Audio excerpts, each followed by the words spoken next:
Okey, baik. Selamat kembali para penonton. Itu dia, kita akan membincangkan berkenaan dengan keperluan bersekolah untuk anak cerebral palsy, dan apa yang penting adalah sebagai ibu bapa pastinya kita mahukan yang terbaik untuk anak-anak kita. Tetapi apakah antara perkara-perkara yang perlu kita lakukan supaya anak-anak kita dapat menjadi seorang anak-anak yang bahagia, anak-anak yang berilmu dan sebagainya.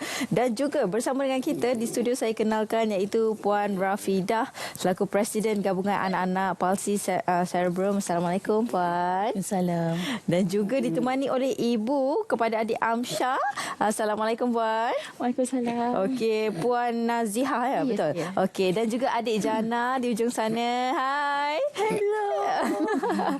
Okey, dan juga adik Amsyah kita hari ni kurang sihat sikit ya Puan. Ya, tak tumbuh gigi? Ya, gigi kakak yang pertama baru nak keluar. Okey, tak apa biasalah tu kan. Okey, jadi sebagai permulaannya mungkin Puan boleh kongsikanlah keperluan bersekolah untuk anak-anak ini.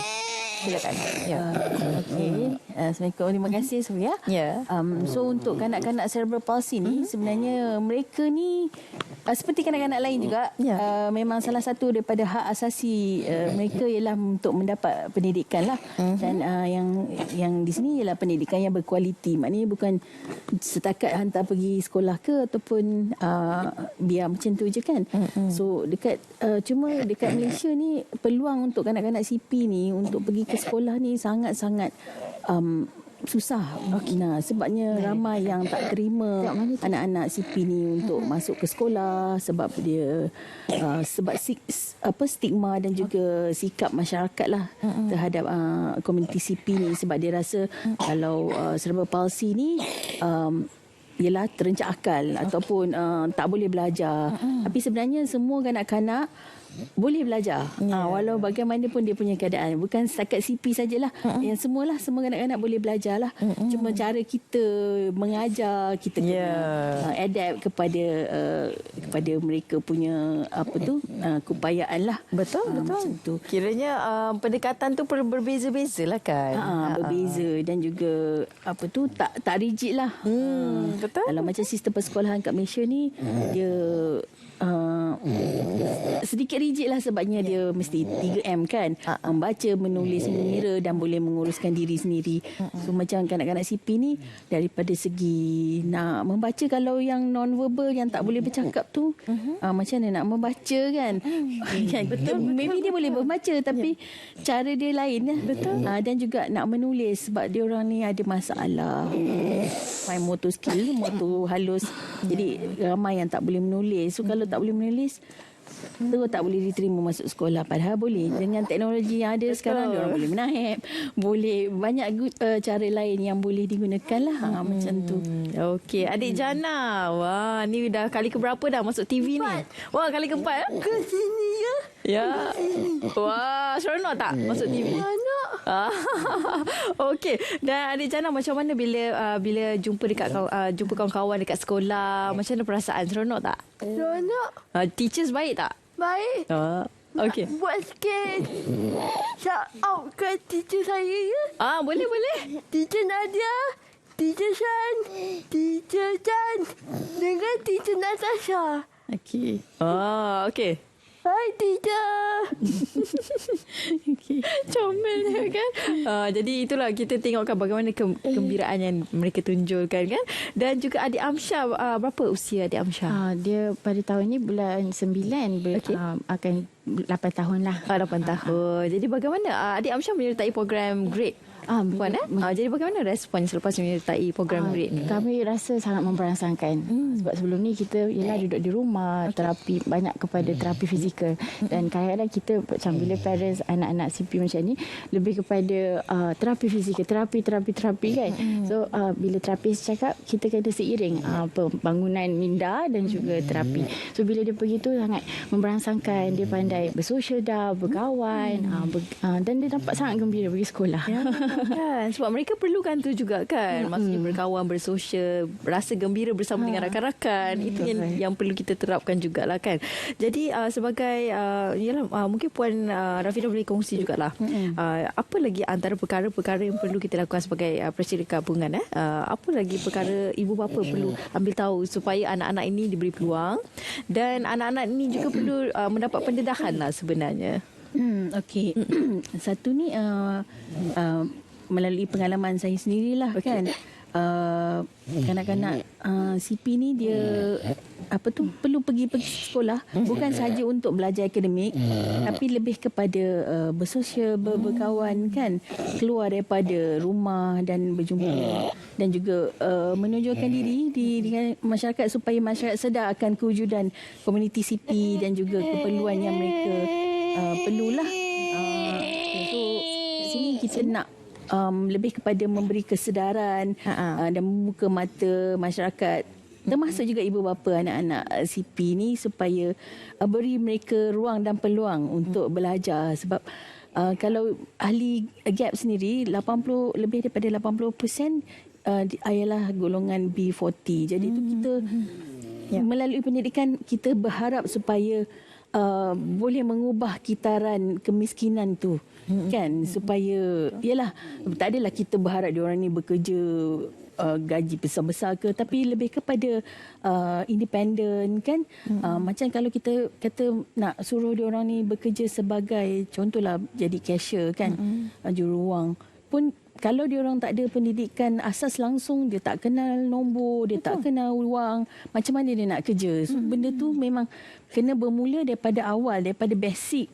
So bermula daripada sekarang. Betul. Kita lah perlu mainkan peranan yang cukup penting lah kan. Okey, adik Jana, hobi apa? Hobi? Hobi saya main TikTok. Oh, alamak. Lagi-lagi? Hobi saya buat video. Buat video. Okey, apa akaun TikTok Jana? Boleh lah ramai orang follow ni hari ni kan? Dia Jana sama je macam IG. Dia Jana. Okey, itu akaun adik Jana kita boleh ramai-ramai kita pakat-pakat follow untuk akaun IG dan juga TikTok ni mesti banyak video kat TikTok ni kan? Banyak. Yes, banyak. Okey, macam adik Amsyah pula, bagaimana perkembangan yang Puan lihat selain daripada dia bersosial, ada berkawan bersama dengan rakan-rakan yang lain, apa lagi perkembangannya? Masa sebelum hantar ke grade, kita pun tak tahu dia ada kebolehan untuk belajar. Maksudnya bila kita ajar satu-satu tu lebih cepat dia boleh dapat. Maksudnya bila kita tanya objek-objek di sekeliling, macam meja, kerusi, asal mana kerusi, dia akan pandang melalui mata dia, isyarat mata ataupun tangan dia. So dari situ kita cakap boleh belajar. So kenapa kita kena pergi terapi je kan, ataupun kita perlu pergi sekolah juga. So bila kita pergi sekolah, cikgu-cikgu ajar dan cikgu pun memberi respon yang baik, mengatakan dia boleh belajar, berespon, very responsive masa cikgu ajar, sangat suka menyertai tugasan ke apa-apa permainan game, dia punya arts and craft. So membantu juga. Kalau dulu kita tengok tangan dia agak stiff, tapi bila cikgu kata okey, siapa nak ni angkat tangan, so bila dia ada lebih walaupun macam dulu stiff, sekarang dia lebih fleksibel. Dia nak cakap ke? Okey, Amsyah nak cakap ke? Senyum sikit. Kelip mata. Senyum sikit. Oh la. Kelip mata macam tu. Comel lah awak ni. Ya, comel lah. Best tak pergi sekolah? Best tak pergi sekolah? Kena mata juga ni. Best tak? Tapi tetap respon. Respon nak macam tu. Cantiklah cara dia belajar. So cikgu pun bila dia faham macam tu, cikgu lebih kreatif lah macam mana nak mendekati dia, macam mana nak ajar dia. So dari situ memang walaupun kita nampak dia tak boleh bercakap kan, dia tak boleh bergerak, tapi tak semestinya dia tak boleh belajar. Betul. Sebab dia ada respon tu, maksudnya dia faham apa yang kita cakap, apa yang kita sampaikan, dan dia boleh memberi respon kepada kita dengan cukup baik kan. Okey. Dan kebiasaannya apa lagi antara pendekatan yang diberikan oleh guru-guru lah untuk mendekatkan pada para pelajar? Macam mungkin adik Jana berbeza, adik Amsyah juga berbeza. Setiap daripada pelajar CP ini berbeza-beza pendekatan dia. Jadi sebagai contohnya mungkin Puan boleh kongsikan apa antara pendekatan yang digunakan? Okey, untuk sekolah yang kami adakan ni dipanggil grade program ni, kita sediakan sebenarnya pembelajaran akademik dan juga terapi kepada mereka lah. So memang setiap pelajar ni dia punya rancangan pembelajaran individu. Maknanya setiap orang dia ada lain-lain dia punya target semua tu. Jadi daripada segi pembelajaran selalunya diorang belajar English, Maths dengan Sains lah. Dan juga dari terapi diorang ada fizioterapi dan juga terapi cara kerja. Jadi tu selain daripada itu diorang ada jugalah macam subjek elektif macam contoh bahasa asing ke. Oh, ada juga. Pendidikan jasmani kan. Kita orang tengah belajar bahasa India. Oh, yo. Jana pandai tak cakap?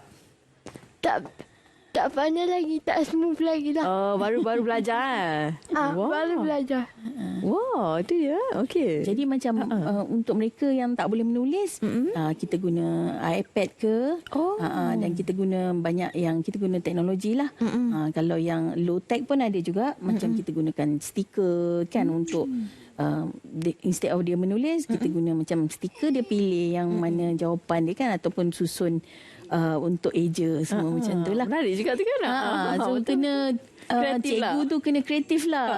Sebenarnya sekarang ni senang sebab banyak resource kat dalam internet semua kan. Betul. So nak dengan tak nak je. Kan? Pilihan di tangan kita kan. Okey, adik Jana apa subjek yang paling adik Jana suka? Cuma tak suka tapi kena suka. Okey, suka apa? Sukan. Oh, sukan. Wah. Okey, sukan apa? Badminton. Puyo, badminton. Lagi? Sukan naik basikal. Wow, terror lah Jana.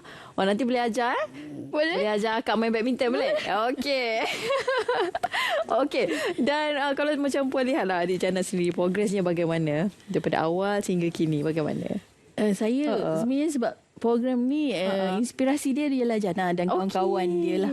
Sebab saya memang cari macam mana nak pergi bawa Jana ni pergi sekolah kan, belajar semua, tapi memang susah, banyak sangat cabaran dia. Orang sekolah tak terima ataupun yelah banyaklah kalau kita nak hantar dekat tutor persendirian pun makan duit juga dan kita nak dia bersosial, kita nak berkawan. Jadi even ada kawan saya sendiri pun yang dia mampu nak bayar sekolah antarabangsa pun sekolah pun tak nak terima juga. Ya, betul. Cuma itulah. Jadi tu bila kita tengok dia punya jurang umur dia dengan pendidikan yang dia terima tu makin lama makin jauh. Jadi itu memang nak tunggu apa lagi? So kita go je macam Kita kena gerakkan. nak betul. tunggu orang lain memang di luar kawalan kita kan. So benda yang di bawah kawalan kita teruskan aja. Jadi tu memang banyaklah improvement terutamanya daripada segi terapi sebab sekarang dia boleh dapat terapi setiap hari. Dan dia dekat program dia sukalah terapi tu dengan dia punya terapis tu. Kalau tempat lain tu dia macam tak nak macam tu kan. Yang ni dia macam hari-hari dan dia gembira untuk buat. Sebab kita rasa penting untuk budak-budak ni enjoy. Mereka enjoy zaman tu kan, alam persekolahan tu Kan, betul. Dia bersosial kan, menghargai momen-momen ni penting kan. Okey, jadi macam Puan sendiri, Amsyah ada berapa orang adik-beradik? Seorang je. Oh, seorang saja. Okey, jadi mungkin ada sedikitlah kata-kata harapan daripada seorang ibu kan kepada anak. Kalau kita tengok progres semakin baik, alhamdulillah. Mungkin ada sedikit kata-kata yang ingin disampaikan kepada guru-guru juga. Guru-guru Amsyah. Terima kasih banyak kepada guru-guru Amsyah kerana bersabar dengan kerana dia dan mencari solusi untuk mengajar dia. Sebab saya rasa tanpa guru-guru ni memang kita pun sendiri tak pandai buat sebab kita pun tak berkemampuan untuk buat semua kan. So bila kita hantar sekolah dan kita nampak progres ni, kita memang ada hasrat lah untuk Amsyah ni pandai sesuatu. Tak kisah, tak perlu banyak pun, sikit kan. Walaupun sedikit kita dapat polish up dan mungkin dapat buat menyumbang kepada sesuatu, kepada mungkin dia boleh guna Grab ke kan, ataupun kalau saya ada perniagaan sikit dia boleh tolong ke macam tu. Betul, kan. Betul. At least menjana pendapatan. Tak adalah orang kata bebanan mana kan. So dia harap itu mungkin jauh lagi perjalanan, tapi kita cita-cita dulu. Betul. Mungkin ada jalan dia kan. InsyaAllah. Kita doakan semua anak-anak ini berjaya insyaAllah. Dan juga moga urusan ibu dan juga guru-guru, terutamanya Presiden juga dimudahkan insyaAllah untuk sama-sama kita memberikan hak-hak mereka sebenarnya kan. Okey, dan adik Amsyah pun dah gantuk dah tu ya. Bukan morning person. Sebab tu dia baik mood juga kot ya. Tak apa. Okey, dan adik Jana mungkin ada sedikit kata-kata kepada kawan-kawan, cikgu-cikgu sepada tahun baru ni. Selamat tahun baru semua. doakan saya punya pelajaran Berjaya. capailah Ya. ke impian saya. Saya nak jadi host satu hari nanti. Ya, amin. Oh, lepas ni tak ada job dalam kita. Amin, amin, amin. InsyaAllah. Sama-sama kita doakan Adik Jana ya. Ya. Ya. Okey. Amin, ya. Itu dia. Terima kasih Adik Jana, Adik Amsyah. Senyum sikit, Aisyah, boleh? Okey dah hujung-hujung baru belanja senyuman manis Adik Amsyah ya. Mahal. Adik Amsyah okey? Okey dah. Okey tak? Macam mana, Pat? Okey. Okey. Okey, Alhamdulillah. Kita bagi mini love sikit okey. Okey, terima kasih diucapkan kepada kesemuanya. Terima kasih kepada Puan Rafidah juga dan juga kepada ibu iaitu Puan Nazihah sendiri. Jadi moga insya-Allah kita terus kuat dengan cabaran hidup kita walaupun pun cabaran ini sebenarnya adalah orang kata setiap cabaran itu akan ada hikmahnya. Mungkin kita tak nampak di dunia tapi di akhirat kelak insya-Allah. Jadi sama-sama kita memberikan yang terbaik untuk anak-anak ini dan moga-moga Allah permudahkan urusan kalian semua insya-Allah. Okey, baik, dan seterusnya kita akan berhenti berehat seketika. InsyaAllah kembali nanti kita akan ada bersama dengan satu iaitu siapa tak kenal Klan Raubani. Kita akan bersama dengan mereka sebentar saja selepas ini.